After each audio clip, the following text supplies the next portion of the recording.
Hello friends, स्वागत है आपका हमारे यूट्यूब चैनल द टीचर जी में। तो फ्रेंड्स, आज मैं आपके लिए लेकर आया हूँ अभ्यास सेट शिक्षण अधिगम एवं विद्यालय से संबंधित, है ना। इसके पहले मैंने 2 वीडियो इसका अपलोड किया हुआ है अभ्यास सेट के रूप में, तो आप प्ले लिस्ट में जाकर उन वीडियो को देख सकते हैं। और निश्चित रूप से वे प्रश्न जो हैं आपकी परीक्षा में उनसे मिलते जुलते जो प्रश्न हैं देखने को ज़रूर मिलेंगे आप लोगों को। फ्रेंड्स, जैसे कि मैंने आप लोगों को एक प्रकार से प्रॉमिस किया है कि मैं आप लोगों को 2-2 3-3 सेट जो है वो प्रत्येक सब्जेक्ट का कराऊंगा करके, है ना। तो हिंदी का तो 3 पार्ट हो चुका है। ये शिक्षण अधिगम का भी ये 3 पार्ट कंप्लीट हो जाएगा, है ना। बच जाएगा हमारा सामान्य और सामाजिक विज्ञान, इंग्लिश, है ना, और गणित और विज्ञान वाला। तो मैं कोशिश करूँगा फ्रेंड्स, आने वाले जो 3 दिन हमारे पास बच रहे हैं, है ना, तो 2-2 3-3 वीडियो अपलोड करके मैं आप लोगों को पूरा वीडियो प्रोवाइड करा दूँ ऐसा करके, ठीक है।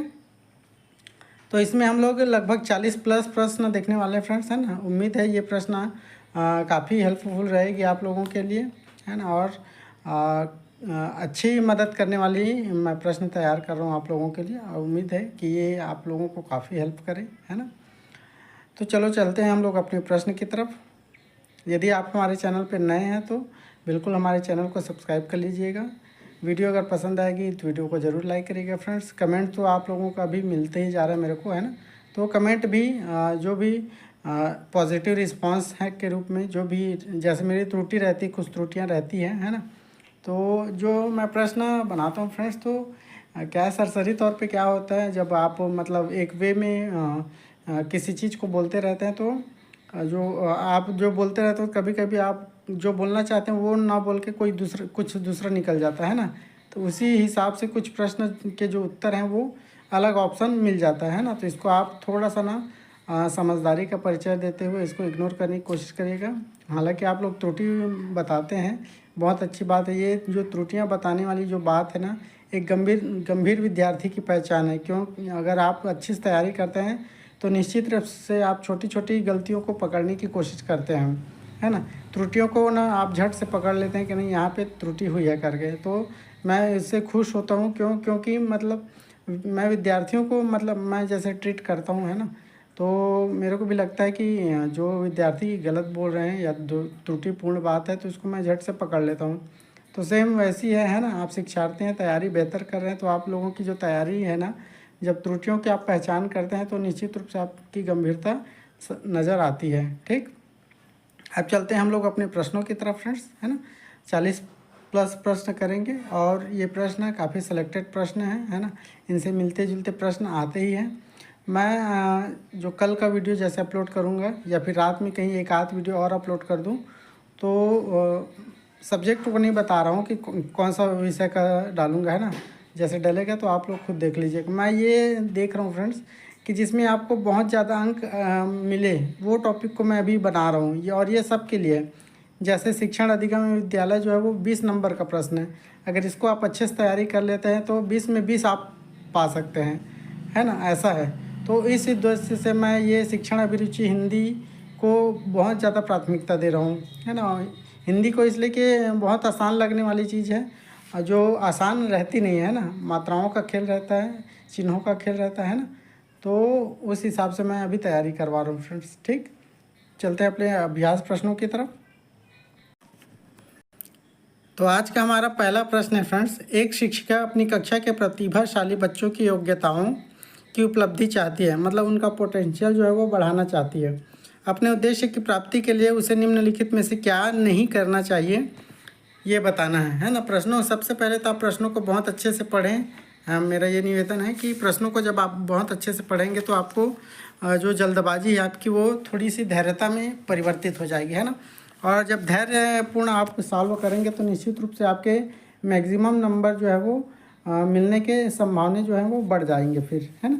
यहाँ पे पूछा गया है नहीं करने चाहिए करके, तो यहाँ पे देखो ये छोटी सी चीज़ जो है हम लोगों से स्किप हो जाती है ना, सबसे होती है ना। तो इन्हीं चीज़ों को आप लोगों को विशेष फोकस करके देखना है। तो एक शिक्षिका और कक्षा के प्रतिभाशाली बच्चों की योग्यताओं की उपलब्धि को और बढ़ाना चाहती है, तो वो अपने उद्देश्यों को प्राप्त करने के लिए उनको क्या नहीं करना चाहिए ये बताना है। ऑप्शन है तनाव को नियंत्रित करना सिखाना, ऑप्शन बी है विशेष ध्यान के लिए उन्हें उनके समकक्षियों से अलग करना। ऑप्शन सी है उनकी सृजनात्मकता को समृद्ध करने के लिए उन्हें चुनौती देना। या फिर डी ऑप्शन है गैर शैक्षणिक गतिविधियों में आनंद लेना सिखाना। तो फ्रेंड्स पहले नंबर का जो सही उत्तर हमें मिल रहा है वो हो रहा है ऑप्शन नंबर बी, विशेष ध्यान के लिए उन्हें उनके समकक्षियों से अलग करना। ये नहीं करना चाहिए, है ना, क्योंकि जब वो ग्रुप में मतलब सीखेंगे तो वो क्या होगा, उनके लिए और ज़्यादा फ़ायदेमंद होगा। तो जो मान लेते एक बहुत होशियार लड़का है, उसको अलग से कहीं सिखाएंगे तो वो फिर दिलचस्पी लेना छोड़ देगा, मेरे को अकेले अकेले वो बोरियत फील होने लगेगी, है ना। तो जब उसको ग्रुप में हम लोग कुछ चीज़ लर्न कराएंगे तो बहुत अच्छे से वो और बेहतर तरीके से सीख पाएगा, और उसके साथ साथ में जो उनके आसपास में जितने भी बच्चे रहेंगे वो भी बहुत अच्छे से सीख पाएंगे फिर। ठीक है, चलते हैं अगले प्रश्न की तरफ। सृजनात्मक शिक्षार्थी वह है जो ऑप्शन है बहुत बुद्धिमान है, परीक्षा में हर बार अच्छे अंक प्राप्त करने के योग्य है, पार्श्व जिसको लेटरल भी बोलते हैं, चिंतन और समस्या समाधान में अच्छा है। ऑप्शन डी है ड्राइंग और पेंटिंग में बहुत विलक्षण है। तो सृजनात्मक शिक्षार्थी की हमें क्या करनी है, पता लगानी है। तो वो मतलब क्या होगा ये हमें बताना है। तो फ्रेंड्स दूसरे प्रश्न का जो सही उत्तर है वो है ऑप्शन नंबर सी, पार्श्व लेटरल जिसको बोलते हैं चिंतन और पार्श्व चिंतन और समस्या समाधान में वह अच्छा है। वह एक प्रकार का क्या है, सृजनात्मक शिक्षार्थी है। मतलब क्रिएटिविटी, जो क्रिएटिव जो लर्नर है वो उसकी बात की जा रही है ना। तो वो पार्श्व चिंतन और समस्या समाधान में अगर वो अच्छा है तो वो एक प्रकार से क्रिएटिव जो लर्नर है। ठीक, अगला प्रश्न है, तीसरा प्रश्न है कक्षा में जो विद्यार्थी प्रश्न पूछते हैं उन्हें, ऑप्शन है कक्षा के बाद शिक्षक से मिलने की सलाह दी जाए, ऑप्शन बी है कक्षा चर्चा में भाग लेने के प्रोत्साहित किया जाना चाहिए, ऑप्शन सी है लगातार प्रश्न पूछने के लिए प्रोत्साहित करना चाहिए, या फिर ऑप्शन डी है स्वतंत्र रूप से उत्तर ढूंढने के लिए प्रोत्साहित करना चाहिए। मतलब कक्षा में जो विद्यार्थी प्रश्न पूछते हैं उन्हें हमें क्या करना है ये हमें बताना है। तो फ्रेंड्स इस प्रश्न का जो सही उत्तर है वो है ऑप्शन नंबर सी, लगातार प्रश्न पूछने के लिए उनको क्या करना चाहिए, प्रोत्साहित करना चाहिए, है ना। तो क्या होगा, जैसे कोई भी टॉपिक में जैसे आप उनको समझा रहे हैं, मान लेते हैं उसकी जो अवधारणा है उनको समझ क्लियर नहीं हो पा रही, तो जाहिर सी बात है वो प्रश्न पूछेंगे ही, है ना। तो जब हम उनको संतुष्ट करेंगे कि आप प्रश्न पूछ सकते हैं, जो भी टॉपिक आप पढ़ाए समझाए, है ना, उसके बाद उनको मौका दें। अगर समझ में नहीं आया होगा तो आप प्रश्न करिए करके, है ना। तो वो निश्चित रूप से प्रश्न करेंगे और हमें उनको प्रश्न करने के लिए प्रोत्साहित करना ही है। ठीक है, पॉजिटिव वे में हमें चलना ही है। चलते हैं अगले प्रश्न की तरफ। आपको अपनी कक्षा में 2 मंद बुद्धि बच्चों को बैठाने के लिए बोला गया है, आप क्या करेंगे ये बताना है। 2 मंद बुद्धि बच्चे हैं, है ना, उनको बैठाने के लिए आपको बोला गया अपनी कक्षा में, तो आप क्या करेंगे। ऑप्शन ए है उन्हें अपने विद्यार्थी के रूप में ग्रहण करने से इनकार करेंगे, ऑप्शन बी है प्रधानाध्यापक को उन्हें किसी और कक्षा में जो कि मंद बुद्धि बालकों के लिए विशेष रूप से चिन्हित है में बैठाने के लिए बोलेंगे, ऑप्शन सी ऐसे विद्यार्थियों को सिखाने की तकनीक सीखेंगे, और ऑप्शन डी है उपरोक्त में से कोई नहीं। तो फ्रेंड्स चौथे प्रश्न का जो सही उत्तर होने वाला है वो होने वाला है ऑप्शन नंबर सी। देखो कोई भी बच्चा आ रहा है मतलब वो आपका विद्यार्थी ही है ना। तो ऐसा नहीं है कि आपको उसको अलग से ट्रीट करना है, ऐसा नहीं, सबके साथ समान रूप से जितना आप इंटेलिजेंट को सिखाएंगे उतने ही जो कमज़ोर बच्चे उनको भी सिखाने की आपकी कर्तव्य बनती है ना। तो जो इंटेलिजेंट है जो कमज़ोर है दोनों का अधिकार है, वो समान रूप से आपसे सीखेंगे, है ना। तो ऐसे विद्यार्थी जो मंद बुद्धि के हैं तो उनको क्या करना है, हमें उनको और कैसे बेहतर तरीके से सिखाया जाता है वो हमें सीखने की ज़रूरत रहती है ना। तो उस तकनीक को हमें सीखना होगा, और इसके लिए लगातार प्रशिक्षण आयोजित किए जाते हैं, है ना, शासन प्रशासन द्वारा। तो इसी बात को बोला गया यहाँ पे कि ऐसे विद्यार्थियों को सिखाने की तकनीक को सीखेंगे यदि आप एक कक्षा में अध्यापक के तौर पे जा रहे हैं तो। ठीक है, चलते हैं अगले प्रश्न की तरफ। प्रतिभाशाली बालक की विशेषता है, ऑप्शन है सामान्य अध्ययन में रुचि, दैनिक कार्यों में समरूपता, मंद बुद्धि बालकों में रुचि, या फिर मूर्त विषयों में रुचि। तो हमें कौन से बालक की पहचान बतानी है, विशेषता बतानी है प्रतिभाशाली बालक की, है ना। तो वो क्या होते हैं ये हमें बताना है। तो पांचवें प्रश्न का जो सही उत्तर है फ्रेंड्स वो है ऑप्शन नंबर ए, सामान्य अध्ययन में रुचि, है ना। प्रतिभाशाली बालक रहेगा वो सामान्य अध्ययन में रुचि लेता है। ऐसा नहीं कि वो कोई मंदबुद्धि बालकों में रुचि लेगा, है ना। दैनिक कार्यों में समरूपता रहेगी, उनके मूर्त विषयों में रुचि रहेगी, ऐसा नहीं है ना। सामान्य अध्ययन में रुचि मतलब एक प्रकार से जो जनरल चीज़ें होती है ना उनके आसपास में, उन सभी विषयों में वो क्या करेगा, वो रुचि लेगा, ऐसा है। अगला प्रश्न है, छठवां प्रश्न है, समस्यात्मक बालक है। ऑप्शन है झूठ बोलने वाला, चोरी करने वाला, माता पिता का कहना ना मानने वाला, या फिर उपरोक्त सभी। तो जैसे ही आप ऑप्शन को पढ़ के समझ गए होंगे कि समस्यात्मक बालक कौन हो सकता है। तो फ्रेंड्स इस प्रश्न का जो सही उत्तर है वो ऑप्शन नंबर डी, उपरोक्त सभी। मतलब जो झूठ बोलता है लगातार, जैसे आप शिक्षक हैं और आपसे कोई स्टूडेंट जो है लगातार झूठ बोल रहा है और आपको पता चल जा रहा है कि वो झूठ बोल रहा है करके, तो वो आपके लिए एक समस्या पैदा करेगा। चोरी करने वाला है ना। और माता पिता का कहना नहीं मानने वाला मतलब असंस्कारी कह दो, है ना। संस्कार वाली उसमें बात नहीं है, तो वो एक प्रकार से समस्यात्मक बालक ही है, ऐसा है। अगला प्रश्न है, ड्रग्स लेने वाले बालकों की पहचान है। ऑप्शन है एकांत में रहना, कर्तव्य विमुखता, सुस्त रहना, या फिर ये सभी। तो ऑप्शन पढ़ के ही आप समझ गए होंगे कि कैसा होता होगा जो नशे में रहते हैं। तो जो वो उनकी जो रहती है वो क्रियाकलाप रहती है, वो सुस्त रहते हैं, एकदम से एक्टिव नहीं रहते। लगातार अगर कोई मदिरा सेवन कर रहा है, ठीक है, गांजा सेवन कर रहा है, चरस सेवन कर रहा है ना, ड्रग्स ले रहा है, तो निश्चित रूप से उसका जो शरीर है वो क्या हो जाएगा, एकदम शिथिल हो जाएगा। वो धीरे धीरे जो कार्यों में क्या है एक्टिव नहीं रह पाएगा, है ना। तो सुस्त रहने वाले के रूप में वो दिखाई पड़ता है, ठीक। अगला प्रश्न है हम लोगों का, एक शिक्षिका की कक्षा में कुछ शारीरिक विकलांगता वाले बच्चे हैं। यहाँ पे विकलांगता शब्द को जो है वो हटा दिया गया है, उसकी जगह पे दिव्यांग शब्द यूज़ किया जाता है फ्रेंड्स, ठीक है। तो एक शिक्षिका की कक्षा में कुछ शारीरिक दिव्यांगता वाले बच्चे हैं, ये हम लोग पढ़ रहे हैं, ठीक है। क्या पढ़ेंगे यहाँ पे, दिव्यांगता हम लोग पढ़ रहे हैं। निम्नलिखित में से उसके लिए क्या कहना सबसे उचित होगा। ऑप्शन है पोलियोग्रस्त बच्चे अब एक गाना प्रस्तुत करेंगे, ठीक। ऑप्शन बी है पहिया कुर्सी वाले बच्चे हाल में जाने के लिए अपने समवयस्क साथी बच्चों से मदद ले सकते हैं। ऑप्शन सी है शारीरिक रूप से असुविधाग्रस्त बच्चे कक्षा में ही कोई वैकल्पिक गतिविधि कर सकते हैं। या फिर ऑप्शन डी है मोहन खेल के मैदान में जाने के लिए आप अपनी बैसाखियों का प्रयोग क्यों नहीं करते। तो शारीरिक दिव्यांगता वाले कुछ बच्चे हैं, है ना। तो अब शिक्षिका उसके लिए कौन से शब्द, कौन से वाक्य प्रयोग करेगी, उचित वाक्य, वो हमें बताना है, ठीक। तो दिए हुए ऑप्शन में से जो सही ऑप्शन है फ्रेंड्स वो है ऑप्शन नंबर सी, शारीरिक रूप से असुविधाग्रस्त बच्चे कक्षा में ही कोई वैकल्पिक गतिविधि कर सकते हैं। मान लेते हैं कोई आउटडोर वाला कोई गतिविधि है ना। तो उसमें आउटडोर इंडोर दोनों वाला मान लेता है, तो आउटडोर में भी उनको भाग लेने की राइट्स है ना। जो शारीरिक रूप से दिव्यांग है वो आउटडोर में भी भाग ले सकते हैं और इंडोर में भी भाग ले सकते हैं, जो भी गतिविधि हो। तो मान लेते हैं कोई गतिविधि सुझाई गई है ना, और उनको आउटडोर में पहुंचना उनके लिए इतना आसान नहीं है, तो फिर उनको इंडोर में ही वो सुविधा मुहैया कराई जाए जो वो जिनको पा के वो क्या कर पाते हैं और सीख पाते हैं, है ना। तो वहीं पे बात की जा रही है कि शारीरिक रूप से जो असुविधाग्रस्त बच्चे हैं वे कक्षा में ही कोई वैकल्पिक गतिविधि कर सकते हैं, ठीक है। अगला प्रश्न है, शारीरिक रूप से अक्षम बच्चों को सामान्यतः खाली स्थान होता है। ऑप्शन है डिस्कैल्कुलिया, डिसलेक्सिया, डिसग्राफिया, या फिर डिस्थीमिया।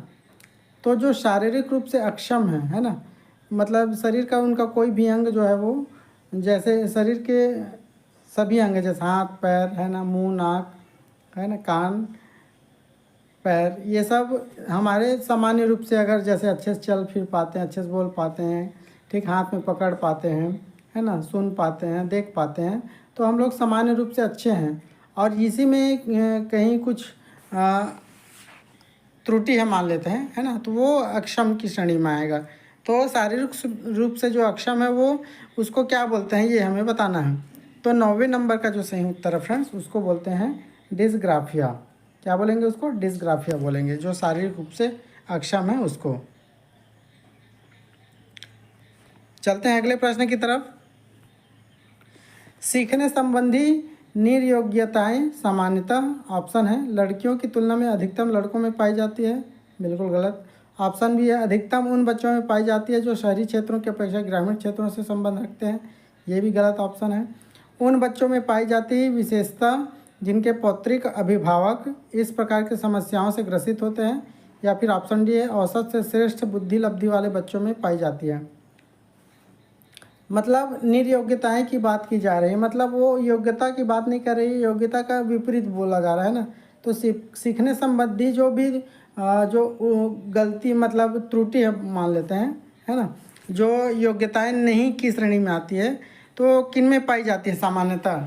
तो फ्रेंड्स इस प्रश्न का जो सही उत्तर है वो है ऑप्शन नंबर सी, मतलब जिनके पौत्रिक अभिभावक जो है इस प्रकार के समस्याओं से ग्रसित रहते हैं उनमें ये समस्याएं देखने को मिलती है। मतलब जो वो बहुत जल्दी सीखने में सक्षम नहीं रहते हैं, है ना, उनको बहुत लेट से सीख मिलती है, बहुत लेट से वो समझ पाते हैं, है ना।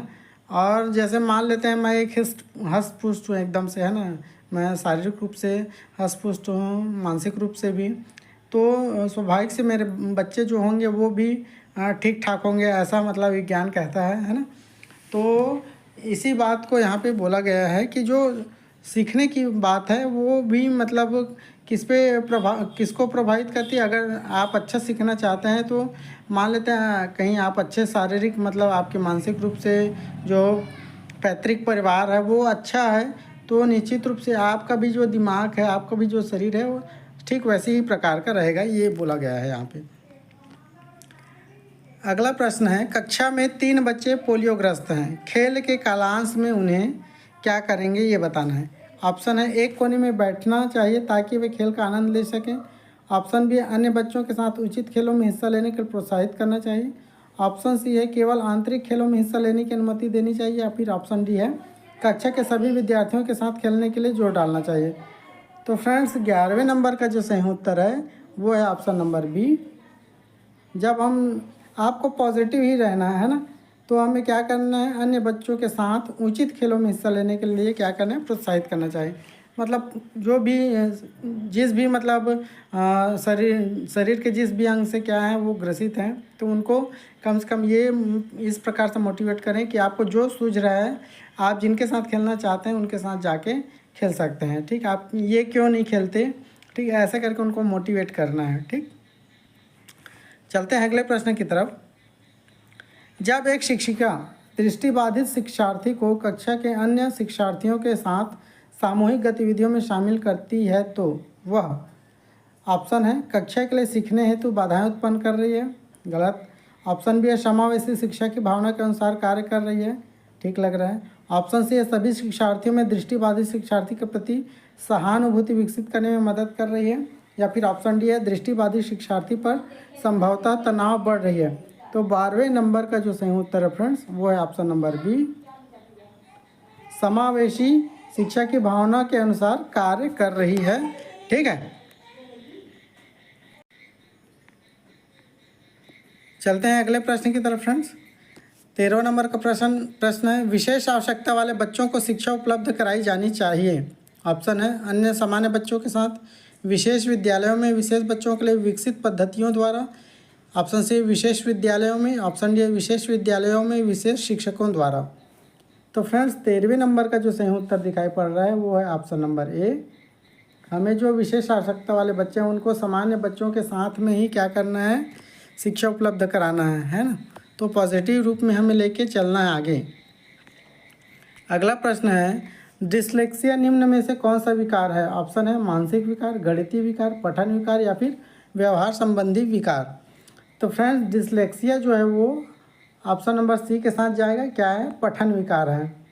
अभी हमने ऊपर में देखा डिस्ग्राफिया, डिस्ग्राफिया क्या है, शारीरिक रूप से जो अक्षम है उनसे संबंधित है, और डिस्लेक्सिया जो है वो पठन विकार से संबंधित है। तो ऐसे आपको कोरिलेट करके पढ़ना है फ्रेंड्स। अगला प्रश्न है हम लोगों का, आपकी कक्षा का एक छात्र आपकी कक्षा का एक छात्र मोहन बोलते समय हकलाता है, आप उसकी शिक्षा के प्रबंधन हेतु क्या आवश्यक कदम उठाएंगे? ऑप्शन है उसमें अध्ययन की गलत आदतों पर नियंत्रण कराएंगे, प्रधानाचार्य से उसकी शिकायत करेंगे, उसको कक्षा से बाहर जाकर पढ़ने को कहेंगे, या फिर ऑप्शन डी है विशेष शब्दों के उच्चारण को उससे एक बार में ही पढ़ने को कहेंगे। तो फ्रेंड्स, इस प्रश्न का जो सही उत्तर है वो है ऑप्शन नंबर ए। क्या दिया हुआ है? उसमें अध्ययन की गलत आदतों पर नियंत्रण कराएंगे। ठीक, मतलब वो जैसे उच्चारण कर रहे हैं ना, और कहीं वो गलत उच्चारण कर रहा है तो उसको हम लोग उसको नियंत्रित करेंगे कि आप इसको इस प्रकार से उच्चारित करना है ना। मान लेते हैं वो नदी को नडी, ठीक है, नाडी, ऐसा टाइप का कहीं बोल रहा है ना, तो उसको हमको ये प्रेरित करना है कि नड्डी नहीं बोलते बेटा, उसको नदी बोलते हैं, ऐसा टाइप का उसको बोलेंगे, तब जाके वो क्या है, वो धीरे धीरे उसमें सुधार होना शुरू हो जाएगा। फिर अगला प्रश्न है हम लोगों का, आपकी कक्षा के एक छात्र को बहुत गुस्सा आता है, इस स्थिति में आप क्या करेंगे? ऑप्शन है उसका नाम विद्यालय से कटवा देंगे, उसे बहुत अधिक गृह कार्य देंगे, उसे शारीरिक दंड देंगे जिससे कि वह दोबारा गुस्सा न करे। ऑप्शन डी है कक्षा में शांत एवं खुशहाल वातावरण बनाएंगे ताकि छात्र स्वयं को सुरक्षित महसूस करे, है ना। तो 16वें नंबर का जो सही उत्तर है फ्रेंड्स वो है ऑप्शन नंबर डी, हमें पॉजिटिव रहना है, ऐसा है। तो कक्षा में जब हम लोग शांत एवं खुशहाल वातावरण बनाएंगे तो छात्र अपने को क्या महसूस करेगा? सुरक्षित महसूस करेगा। अगर छात्र को बहुत गुस्सा आ रहा है तो, है ना, वो धीरे धीरे फिर ना आपके वातावरण में ढलना शुरू कर देगा। फिर जैसे आप लोग तेरे नाम मूवी देखे होंगे, है ना, तो वहाँ पे जो हीरो रहते हैं सलमान खान जी, तो वो जब जाते हैं तो उनका रवैया कुछ अलग रहता है, फिर धीरे धीरे उसमें सुधार आती है ना, और लगातार प्रयास फिर वो सुधर जाते हैं। तो ठीक वैसी है, तो जब हम किसी को अच्छा माहौल देंगे तो वो निश्चित रूप से उसमें परिवर्तन होगा ही, ऐसा है। अगला प्रश्न है, शिक्षा क्रम को किस अन्य नाम से भी जाना जाता है? ऑप्शन है पाठ्यचर्या, पाठशाला, पाठ्यक्रम, या फिर कक्षा कक्ष। तो फ्रेंड्स, शिक्षा क्रम को अन्य नाम से भी जाना जाता है, तो वो नाम क्या है? वो नाम है फ्रेंड्स ऑप्शन नंबर ए, पाठ्यचर्या। अगला प्रश्न है,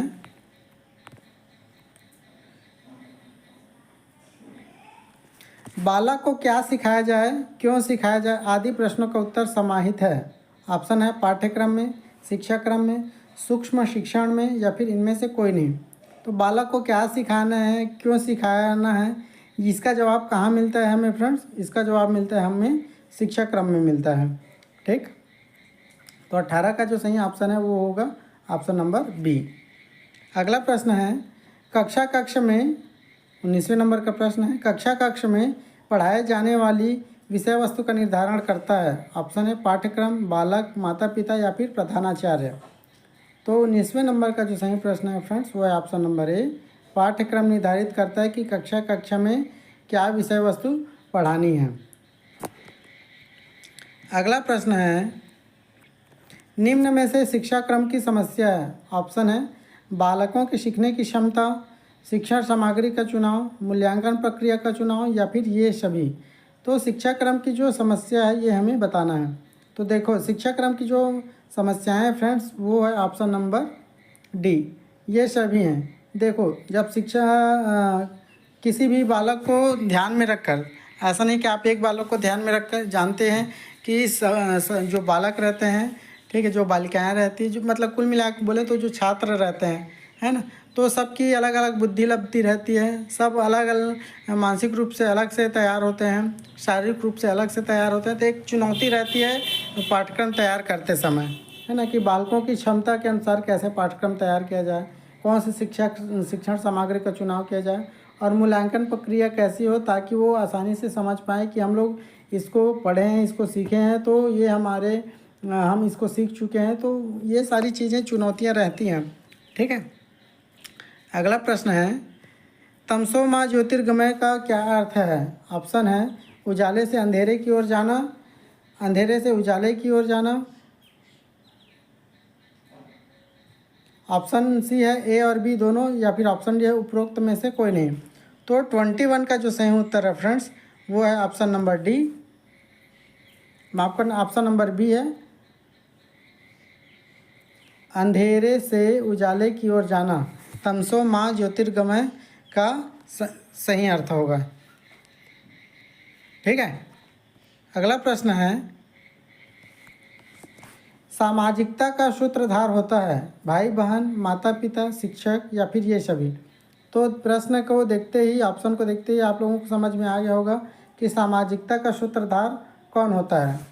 तो फ्रेंड्स 22वें नंबर का जो सही उत्तर है वो है ऑप्शन नंबर सी, शिक्षक। वैसे मेरे हिसाब से ये जो सामाजिकता वाली जो बात की जा रही है, सूत्रधार की बात की जा रही है, तो ये सभी आने चाहिए मेरे ख्याल से। हालांकि यहाँ पे एक शब्द दे के, सूत्रधार दे के ये बोल दिया गया है कि उसमें मुखिया कौन होता है ये बताना, सामाजिकता का पाठ कौन सिखाता है। तो मेरे हिसाब से तो ऐसे माता पिता होने चाहिए, लेकिन इसको आप लोग थोड़ा सा चेक करिएगा फ्रेंड्स, है ना। मेरे को ये सभी आने चाहिए, लेकिन सूत्रधार की बात की जा रही है तो मेनली मेरे को लग रहा है कि ये यहाँ पे एक समाज अगर देता, समाज शब्द देता ऑप्शन में तो ज़्यादा बेहतर रहता मेरे ख्याल से। ठीक है, फिर भी चेक करिएगा आप लोग। अगला प्रश्न है 23वें नंबर का, शिक्षा का अधिकार अधिनियम 2009 कब से लागू हुआ। मतलब आरटीई की बात की जा रही है ना, राइट टू एजुकेशन। ठीक, तो राइट टू एजुकेशन अधिकार जो है वो कब से लागू की गई है ये बताना है हमें। 1 अप्रैल 2009 से, 1 अप्रैल 2010 से, 1 मई 2009 से, 1 मई 2010 से। तो ऐसा लग रहा है कि 2009 अधिनियम की बात की गई है तो 2009 में ही लागू की गई होगी, ऐसा दिमाग में चलेगा, है ना। लेकिन ऐसा बिल्कुल नहीं है फ्रेंड्स। 23वें नंबर का जो सही उत्तर है वो है ऑप्शन नंबर बी, 1 अप्रैल 2010 को ये लागू हुई है। हालांकि शिक्षा का अधिकार नियम 2009 में ये अधिनियम सब पारित वारित ये सब होके लागू कब हुई है, 1 अप्रैल 2010 को। अगला प्रश्न है, शिक्षा का अधिकार अधिनियम 2009 किस आयु वर्ग के बच्चों को निःशुल्क व अनिवार्य शिक्षा का अधिकार देता है।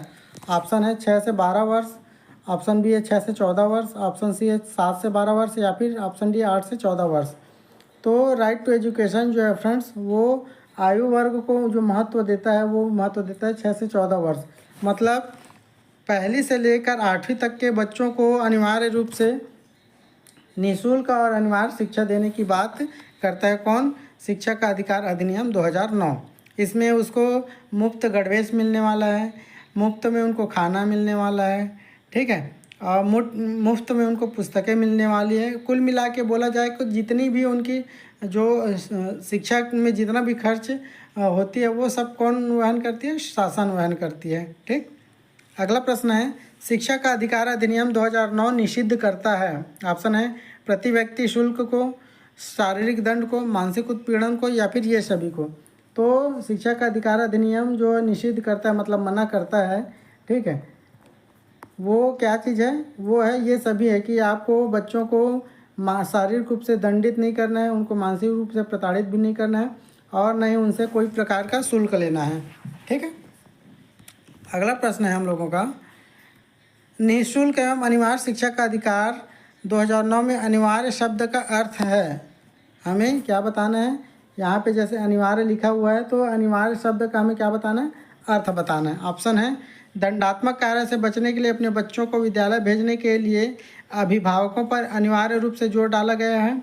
ऑप्शन बी अनिवार्य शिक्षा सतत परीक्षण के माध्यम से प्रदान की जाएगी। ऑप्शन सी है केंद्र सरकार दाखिले, उपस्थिति और प्रारंभिक शिक्षा की पूर्णता को सुनिश्चित करेगी। या फिर ऑप्शन डी है संबंधित सरकारें दाखिले, उपस्थिति और प्रारंभिक शिक्षा की पूर्णता को सुनिश्चित करेंगी। तो दिए हुए ऑप्शन में से जो सही ऑप्शन है फ्रेंड्स वो सफिशिएंट ऑप्शन आप लोगों को दिखाई पड़ रहा होगा, ऑप्शन नंबर सी, संबंधित सरकारें। ठीक है, चाहे राज्य की बात हो या फिर केंद्र की बात हो। राज्य में अगर बात की जाए तो जो राज्य में सरकार रहेगी वो क्या करेगी, दाखिले से संबंधित, ठीक है, उपस्थिति से संबंधित और प्रारंभिक शिक्षा से संबंधित जो भी बातें हैं उसको क्या करेंगी, सुनिश्चित करेंगी कि प्रत्येक विद्यार्थी को सारी चीज़ें सुविधा के रूप में उनको मिलती रहे, चाहे वो पाठ्य पुस्तक हो, गणवेश हो, एमडीएम हो, ठीक है, ये सारी चीज़ें। ठीक, चलते हैं अगले प्रश्न की तरफ। शिक्षा का अधिकार अधिनियम 2009 के क्रियान्वयन के बाद कक्षा कक्ष क्या हो जाएगा, ये हमें बताना है। ऑप्शन है आयु के अनुसार अधिक समजातीय है, ऑप्शन बी आयु के अनुसार अधिक विषम जाति है, ऑप्शन सी अप्रभावित है क्योंकि शिक्षा का अधिकार विद्यालय में कक्षा की औसत आयु को प्रभावित नहीं करता, या फिर ऑप्शन डी है जेंडर के अनुसार अधिक समजातीय है। तो 27 का जो सही उत्तर होने वाला है फ्रेंड्स, वो होने वाला है ऑप्शन नंबर ए, आयु के अनुसार अधिक समजातीय है। ठीक, मतलब सभी आयु में, जैसे मैं भी 6 साल का हूँ और आप भी 6 साल के हैं, तो दोनों क्या हैं, एक प्रकार से समझाते हैं। चाहे आप लड़के हैं या फिर मैं लड़का हूँ, दोनों हम लोग एक प्रकार से शिक्षा ग्रहण करेंगे। ऐसा नहीं कि आप लड़की हो तो आपको अलग शिक्षा मिलेगी, मैं लड़का हूँ तो मेरे को अलग शिक्षा मिलेगी, मेरे को अलग बुक मिलेगी, आपको ऐसा नहीं है, है ना। सबको समान रूप से जो सुविधाएं हैं वो मिलेगी। ठीक, यही बोला जा रहा है यहाँ पे। हमारा अगला प्रश्न है, शिक्षा का अधिकार अधिनियम 2009 के संदर्भ में निम्नलिखित में से कौन सा कथन सत्य है। ऑप्शन है भारत के 6 से 14 वर्ष आयु वर्ग वाले सभी बच्चों को मुफ्त एवं आधारभूत शिक्षा उपलब्ध कराना अनिवार्य है। ऑप्शन है इस उद्देश्य की पूर्ति के लिए बच्चों से किसी प्रकार का कोई शुल्क नहीं लिया जाएगा और न ही उन्हें शुल्क अथवा किसी खर्च की वजह से आधारभूत शिक्षा लेने से वंचित किया जाएगा। ऑप्शन 3 है यदि 6 वर्ष से अधिक आयु का कोई भी बच्चा किन्हीं कारणों से विद्यालय नहीं जा पाता है तो उसे शिक्षा के लिए उसकी आयु के अनुसार उचित कक्षा में प्रवेश दिलाया जाएगा। तो इसमें से सही ऑप्शन हमें बताना है, क्या केवल एक सही है, केवल 2, केवल 3 या फिर ये सभी। तो फ्रेंड्स इस प्रश्न का जो सही उत्तर है वो ये सभी उत्तर सही हैं। ठीक है, ये सभी ऑप्शन सही हैं कि उनको 6 से 14 आयु वर्ग का है तो उनको मुफ्त में क्या देना है, शिक्षा देना है। ठीक है, और किसी प्रकार का उनसे शुल्क नहीं लेना है। ठीक है, और 6 वर्ष से अधिक आयु वर्ग का है और वो स्कूल जाने से वंचित हो गया तो उनको, जैसे वो 7 वर्ष का जब भी हुआ या 8 वर्ष का हुआ, 9 वर्ष का हुआ, 10 वर्ष का हुआ, तो जैसे 6 वर्ष में वो कौन सी कक्षा में रहता है, पहली में रहता है ना। तो 7 वर्ष में वो कहाँ जाएगा, दूसरी में जाएगा। 8 में कहाँ जाएगा, तीसरी में। 9 में कहाँ जाएगा, चौथी में। 10 में कहाँ जाएगा, पाँचवीं में। तो उसके अनुसार उनके उम्र के अनुसार उनको फिर क्या करना है, कक्षा में दाखिला दिलाना। ये बात शिक्षा का अधिकार अधिनियम 2009 में उल्लेखित है। अगला प्रश्न है, सीखने में अभिप्रेरणा का क्या महत्व है। ऑप्शन है यह छात्रों में उत्सुकता उत्पन्न करती है, छात्रों को कार्य के लिए आंतरिक ऊर्जा प्रदान करती है, या छात्रों में नैतिक मूल्यों को बढ़ाती है, या फिर उपरोक्त सभी। तो फ्रेंड्स 29वें नंबर प्रश्न का जो सही उत्तर है वो है ऑप्शन नंबर डी, उपरोक्त सभी आ जाएगा। ठीक है, यहाँ पे जो अभिप्रेरणा जो शब्द दिया हुआ है फ्रेंड्स, इसका जो अर्थ होता है वो होता है किसी कार्य को करने की इच्छा शक्ति। ठीक है, क्या अर्थ होता है, किसी कार्य को करने की इच्छा शक्ति। ठीक है, तो ये अभिप्रेरणा का अर्थ भी समझना जरूरी है। अगला प्रश्न है 30वें नंबर का, छात्रों को सीखने के प्रति आकर्षित करने के लिए अभिप्रेरणा महत्वपूर्ण भूमिका निभाती है, इसे बढ़ाने के लिए शिक्षकों को क्या करना चाहिए। ऑप्शन है छात्रों के मध्य प्रतिस्पर्धात्मक वातावरण उत्पन्न करना चाहिए, अच्छे विद्यार्थियों को पुरस्कृत करना चाहिए, पढ़ाए जाने वाले विषय की उपयोगिता हो, या फिर ऑप्शन डी है उपरोक्त सभी। तो 30वें प्रश्न का भी जो सही उत्तर होने वाला है फ्रेंड्स वो होने वाला है ऑप्शन नंबर डी। मैं फिर कह रहा हूँ और पुराने वीडियो में भी मैंने कहा है, उपरोक्त सभी वाला जो ऑप्शन आता है उसमें श्योरिटी रहती है कि वो सही उत्तर होगा करके। तो आप कोशिश करिएगा उपरोक्त सभी वाला जैसे ऑप्शन आपको दिखता है तो 10 में से 9 तो सही होने वाला है, ऐसा मैं मान के चलता हूँ फ्रेंड्स। ठीक है, अगला प्रश्न है, शिक्षक एक राष्ट्र निर्माता होता है, इस दृष्टिकोण से यह जरूरी है कि शिक्षक भी पढ़ाने के प्रति अभिप्रेरित हो। यहाँ शिक्षकों से संबंधित अभिप्रेरणा का अर्थ है, ऑप्शन है एक सफल प्रेरक के रूप में छात्रों के समक्ष स्वयं को प्रस्तुत करें। ठीक, छात्रों में जिज्ञासा का भाव उत्पन्न करना चाहिए, ये भी ठीक है। शिक्षकों को उच्च नैतिक मूल्य प्रस्तुत करना चाहिए, ये भी सही लग रहा है। ऑप्शन 4 है शिक्षक को पढ़ाने के संदर्भ में नवीन वैज्ञानिक दृष्टिकोण अपनाना चाहिए। तो ये भी बिल्कुल सही बात दिया हुआ है। तो कूट दिया हुआ 1 2 सही है कि 2 3 सही है कि 3 4 कि सभी सही हैं। तो 31 का जो सही उत्तर होने वाला है फ्रेंड्स, वो होने वाला है ऑप्शन नंबर डी। जैसे मैंने अभी कहा कि उपरोक्त सभी वाला ऑप्शन लगभग श्योर रहता है कि मतलब वो सही होगा करके। ठीक, चलते हैं अगले प्रश्न की तरफ। बालकों को पढ़ते समय निम्न में से किस बात पर अधिक बल देना चाहिए? ऑप्शन है विषय वस्तु को रटने पर, ध्यान लगाकर पढ़ने पर, बातचीत करते हुए पढ़ने पर, या फिर उपरोक्त में से कोई नहीं। तो जो सही ऑप्शन दिखाई पड़ रहा है फ्रेंड्स, वो दिखाई पड़ रहा है ऑप्शन बी कि ध्यान लगाकर पढ़ने पर क्या देना चाहिए, अधिक बल देना चाहिए किनको, बालकों को पढ़ते समय। अगला प्रश्न है सीखने, 33वें नंबर का है। सीखने की प्रक्रिया में निम्न में से कौन से व्यक्तिगत कारक योगदान देते हैं, ये हमें बताना है। ऑप्शन है बालकों में सीखने की रुचि, ठीक, शारीरिक व मानसिक दशाएं, ये भी ठीक है। सी ऑप्शन है बुद्धि, या फिर ऑप्शन डी ऑप्शन है उपरोक्त सभी। तो फ्रेंड्स 33वें नंबर का जो सही उत्तर होने वाला है वो होने वाला है ऑप्शन नंबर डी उपरोक्त सभी। हमारा अगला प्रश्न है फ्रेंड्स कि बालकों के सीखने की प्रक्रिया में कौन सा पर्यावरणीय कारक योगदान देता है? ऑप्शन है पर्यावरण का प्रभाव, वंशानुक्रम, कक्षा का परिवेश, या फिर उपरोक्त सभी। तो जैसे कि आप लोगों को पता है कि पर्यावरणीय कारक की बात की जा रही है ना, तो बालकों के सीखने में तो बालक कहाँ कहाँ से सीखता है, तो बालक उसके पर्यावरण का भी प्रभाव पड़ता है, मतलब आसपास में उसके कैसे एटमॉस्फेयर है ना, और उनके वंश में कैसे कैसे लोग हैं, मतलब सीखने वाले हैं कि बहुत कम पढ़े लिखे लोग हैं, ठीक है, कक्षा का परिवेश और उपरोक्त सभी। तो ये सभी बातें जो है उनके सीखने की प्रक्रिया में महत्वपूर्ण कारक रहते हैं फ्रेंड्स। ठीक, चलते हैं अगले प्रश्न की तरफ। सीखने की प्रक्रिया में कौन सा पर्यावरणीय कारक इस बात पर बल देता है कि यदि समाज विकसित व शिक्षित होगा तो समाज के बच्चे भी पढ़ाई के प्रति सजग होंगे तथा सीखने के प्रति जिज्ञासु बने रहेंगे? ऑप्शन दिया हुआ है सामाजिक व सांस्कृतिक कारक, आर्थिक कारक, राजनीतिक कारक, या फिर समूह अध्ययन कारक। तो 35 का जो सही उत्तर होने वाला है फ्रेंड्स, वो होने वाला है ऑप्शन नंबर ए। सामाजिक व सांस्कृतिक कारक जो है वो ये डिसाइड करता है कि जो बच्चा है वो सीखने की, पढ़ाई के प्रति सजग रहेंगे और सीखने के प्रति जिज्ञासु बने रहेंगे। ठीक, तो ये पर्यावरणीय कारक है और इसी बात पर क्या देता है, बल देता है कि यदि समाज विकसित और शिक्षित होगा तो समाज के बच्चे भी पढ़ाई के प्रति क्या होंगे, सजग होंगे और सीखने के प्रति जिज्ञासु बने रहेंगे। अगला प्रश्न है बच्चे के विकास के सिद्धांतों को समझना शिक्षक की सहायता करता है। ऑप्शन है शिक्षार्थी के आर्थिक पृष्ठभूमि को पहचानने में, शिक्षार्थियों को क्यों पढ़ाना चाहिए यह औचित्य स्थापित करने में, ऑप्शन से शिक्षार्थियों के भिन्न अधिगम शैलियों को प्रभावी रूप से संबोधित करने में, या फिर ऑप्शन डी है शिक्षार्थी के सामाजिक स्तर को पहचानने में। तो 36 का जो सही उत्तर है फ्रेंड्स वो है ऑप्शन नंबर सी, शिक्षार्थियों के भिन्न अधिगम शैलियों को प्रभावी रूप से संबोधित करने में। तो बच्चे के विकास के सिद्धांतों को समझना शिक्षक की सहायता करता है, तो ये सी ऑप्शन सही उत्तर होगा।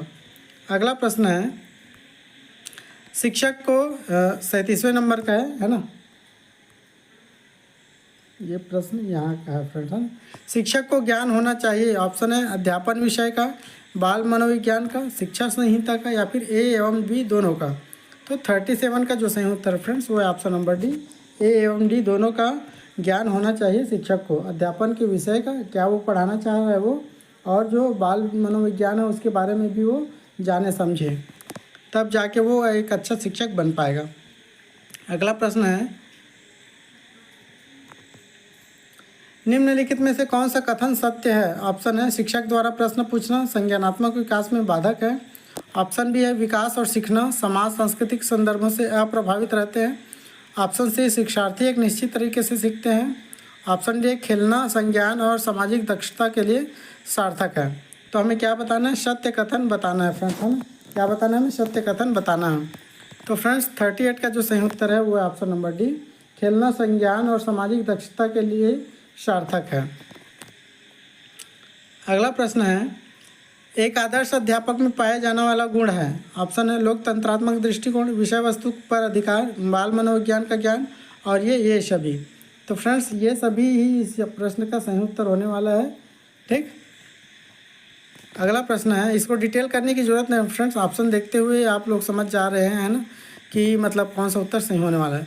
40वां नंबर है, बाल अधिकार सम्मेलन 1989 के अनुसार वह व्यक्ति जिसकी आयु खालिस्तान वर्ष में कम है उसे बालक कहा गया है। ऑप्शन है 18, 17, 16, 15। मतलब जो बाल अधिकार सम्मेलन हुआ था कब हुआ था, ये एक प्रश्न यहीं से बन गया, बाल अधिकार सम्मेलन कब हुआ था, तो ये 1989 में हुआ था। ठीक है, तो उसमें किन किन आयु वर्ष जो वर्ग के हैं उनको बालक कहा गया, ये हमें बताना है। तो दिए हुए ऑप्शन में से जो सही ऑप्शन है फ्रेंड्स वो है ऑप्शन नंबर ए 18। 18 आयु वर्ष से जो कम है ना, 18 आयु वर्ष से जो कम के हैं उनको क्या बोला जाएगा, बालक बोला जाएगा। ठीक, अगला प्रश्न है और इस वीडियो का अंतिम प्रश्न है, राष्ट्रीय बाल अधिकार संरक्षण आयोग की स्थापना कब की गई। ऑप्शन है मार्च 2007, मार्च 2012, मार्च 2002 या फिर मई 2007। देखो यहाँ पे 3 ऑप्शन में मार्च लिखा हुआ है फ्रेंड्स, है ना, और यहाँ पे ईयर को बस चेंज कर दिया गया 2007, 2002, 2012। तो इसी में से सही उत्तर होने की प्रोबेबिलिटी है ना। तो सही उत्तर जो है हमारा फ्रेंड्स वो है ऑप्शन नंबर ए मार्च 2007। ये तुक्का, मतलब जैसे आपको सही उत्तर पता नहीं है तो इस कॉन्सेप्ट के माध्यम से भी आप सही उत्तर तक पहुंचने की कोशिश कर सकते हैं। ठीक है फ्रेंड्स, तो ये था आप लोगों के लिए महत्वपूर्ण वीडियो, महत्वपूर्ण प्रश्नों के साथ। उम्मीद है ये वीडियो आप लोगों को पसंद आएगी। ठीक, जैसी भी जो भी बातें रहेगी आप मुझे कमेंट के माध्यम से ज़रूर बताइएगा। टेलीग्राम चैनल से नहीं जुड़े हैं तो लिंक मिलेगा आपको डिस्क्रिप्शन में। व्हाट्सएप ग्रुप से नहीं जुड़े हैं तो उसका भी लिंक मैं दे दूँगा। ठीक, और ऐसी वीडियो के लिए आप हमारे चैनल द टीचर जी के साथ बने रहिए। तब तक के लिए धन्यवाद।